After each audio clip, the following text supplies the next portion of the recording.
এই মুহূর্তে আমরা যাচ্ছি আরো ক্ষেত পরিদর্শন করতে। সম্মানিত দর্শক, আপনারা দেখতে পারতেছেন আমার বন্ধু আলামিন কি এই মুহূর্তে আমার সামনে আছে। সে আমার সামনে থেকে কি করতেছে, বিভিন্ন ক্ষেত পরিদর্শন করে আমরা দুজনে দেখতেছি। আর এটা হচ্ছে কি দইঞ্চা নাকি? দইঞ্চাটা আমরা জানি যে কি এটা লার্কি অর্থাৎ জ্বালানি হিসাবে ইউজ করা হয় আর কি। আর আমার পাশেই দেখতে পাচ্ছেন কি গেন্ডারি ক্ষেত, যেটা আখ অথবা কি ইক্ষু বলে নাকি, যেটা রস আর অনেক খুবই মিষ্টি।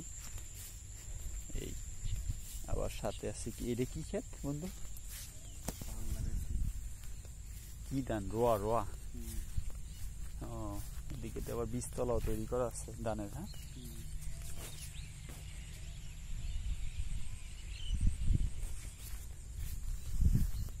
অনেক সময় অনাবাদি হয়ে পড়ে রয়েছে এই যে একটা জমি। চাষ করবে কি আগাছাই বেশি। দেখছো তুমি কতগুলো জমি বেরোচ্ছে। এই যে এটাকে বলা হয় কি আঞ্চলিক ভাষায় আমরা আসলে রোয়া ধান বলে নাকি, রোয়া না নাকি?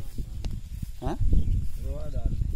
হ্যাঁ, এটা আসলে প্রকৃতপক্ষে কি বলে জানি না। তবে দেখেন দুঃখের বিষয় কি যে আমরা যেখানে যাচ্ছি যে অনাবাদি জমি অনেকগুলো পড়ে আছে। এই যে দেখেন পুরোটাই অনাবাদি জমি। অনাবাদি জমি কৃষকের যেই ফসল উৎপাদন করার মাঠ পরিপূর্ণ থাকার কথা ফসলে, আজকে সেই মাঠ পড়ে আছে কি শুধু অনাবাদিতে। অর্থাৎ সেই ক্ষেত্রে কি মাথা চেড়ে উঠছে শুধু আগাছা আর আগাছা।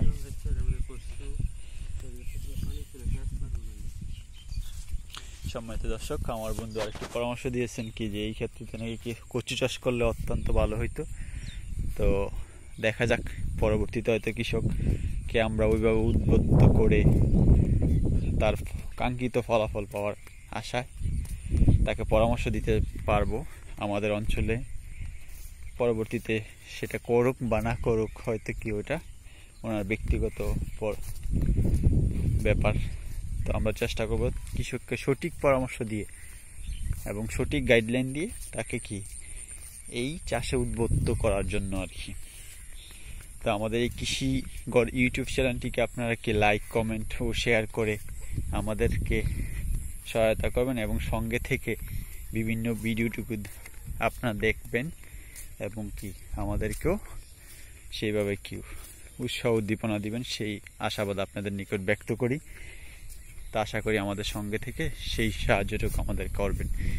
তবে আমি দুঃখের সাথে আপনাদেরকে জানাচ্ছি যে ম্যাক্সিমাম জায়গাটাই দেখতে পারতেছি কি যে শুধু অনাবাদি হয়ে পড়ে আছে, যা কিনা আমাদের জন্য মোটেও কাম্য নয়।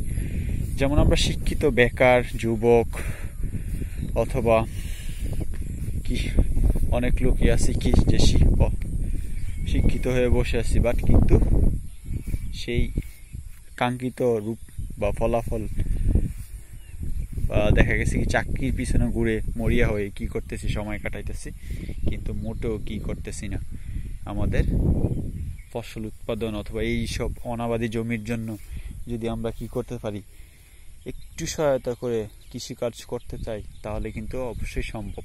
আরেকটি দেখতে দেখতে আমরা চলে আসলাম আরেকটি জায়গায়, আপনাদেরকে দেখাচ্ছি। সেটা সে পর্যন্ত পরবর্তী ভিডিওতে থাকবেন। তা আশা করি আজকের মতো এখানে বিদায় নিলাম। পরবর্তীতে এই কচু চাষের প্রতি ভিডিওতে আমরা কি আপনাদেরকে নিকট একটি ভিডিও নিয়ে আসতেছি। সে পর্যন্ত ভালো থাকবেন।